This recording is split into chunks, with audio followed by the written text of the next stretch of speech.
let's turn our attention to a corporate discussion now. HP Electric and Power actually came out with results, and we have the management with us, Mr. Gautam Seth, the joint MD of HP Electric and Power. Mr. Gautam, welcome to the show. Now, help us understand how were the June quarter results and how did actually the GST transition impacted your results? Yeah, we have seen in the first quarter a very positive order flow coming, especially in the meters. Our order book currently stands at 382 crores, and largely it is on the metering where it is 305 crores. If you see the meter industry over the last year, there have been very less tenders coming out, but this year we have seen a very positive flow of tenders and a good amount of orders coming to HPL. So in terms of the revenues, the meter revenues were quite stable in the last quarter, but looking at the order book, we definitely see a very positive revenue coming in the future quarters. Our trade business, which is largely the switchgear and the lighting, had been impacted by the GST. We did see a destocking happening across the country in the trade segment. We did try to push our sales to some bit by offering certain additional incentives, but overall in June we have seen that the uptake has been very less, and that's how our revenues got impacted in the first quarter. Overall, we've been down 7%, but with a positive PAT in the last quarter. So, Mr. Seth, let's also talk about the working capital. Now, we remember basically you actually had some sort of higher working capital requirements sometime back. What's the issue like after the IPO, and it has been some time? How is the working capital looking to you right now in terms of June? And if there was any aberration in terms of the GST transition, how do you think the working capital as a percentage of sales or as an overall requirement is going to shape up for the September quarter? Yeah, to improve our working capital cycle, we have implemented the channel financing. So we have seen a good response over the last 2 quarters, where we have had over 225 dealers coming forward, signing up for the channel financing. A lot of proposals, a lot of implementation has already happened, and by the next quarter we will start seeing visible results on the balance sheet in terms of our trade debtor days. They would be coming down quite drastically quarter on quarter, and by the end of the year we do expect over 60 to 75 crores of our debtors coming down only due to the channel financing. In terms of our overall working capital, our inventories have gone up to some bit in the first quarter, mainly because of the GST. The offtake has been quite low from the market. July has again been a slower month because the trade is taking time to get used to the GST and to start off, but we have seen good movements happening in this. So going forward in the Q2 and by Q3, we definitely hope the market would really rebound. The demand is actually there in the market. It's only a small aberration, as you said, on the GST, which has impacted the 2-month sales. So going forward, we definitely see our revenues go up in a positive manner, as well as our balance sheet improving in terms of the working capital.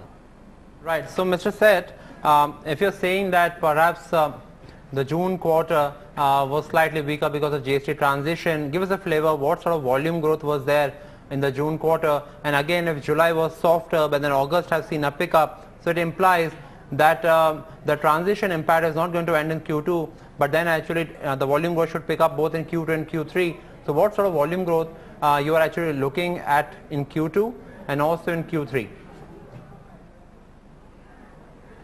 In terms of our volume growth, we have seen volume growth even in the first quarter. In the wires and cables, we have had a 17% growth, both year on year and on Q basis. So going forward in the Q2, we see our meter revenue to be quite robust. We are already sitting on 305 crores of order book, so that's a very healthy book to start the quarter with.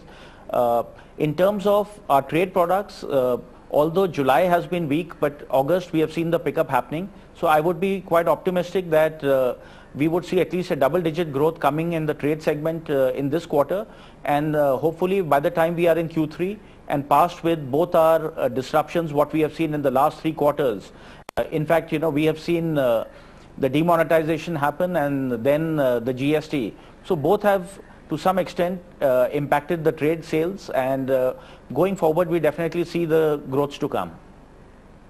Right. So, Mr. Seth, if you're saying to me that 17% was the volume growth in June quarter, then again we are going to talk about what's going to happen in the September quarter, and as you're highlighting, volume growth perhaps could be picking up.